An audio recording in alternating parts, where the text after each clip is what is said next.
Real talk po tayo mga Los. Ito ang realidad kapag pinasok mo ang mundo ng digital creator. Huwag mong aasahang susuportahan ka ng ibang taong nasa paligid mo o ang ibang totoong kakilala mo.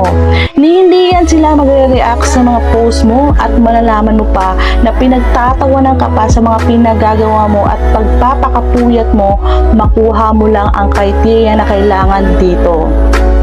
Ang unang susuporta sa iyo ay ang mga taong hindi mo kilala o hindi ka kilala. Sila yung tutulong sa iyo para maabot mo ang hinahangad mo. Sila yung mga kapwa natin, content creator. Yung mga kakilala mo, saka lang sila maniniwala kapag kumikita ka na dito. Yung dating dinededma ka at initsipwera ka, kapag nakita ka nilang kumikita na dito sa pagpapakahirap mo, bigla na lang yan magme-message sa iyo at kukumustahin ka na dati naman hindi nila nagagawa noon.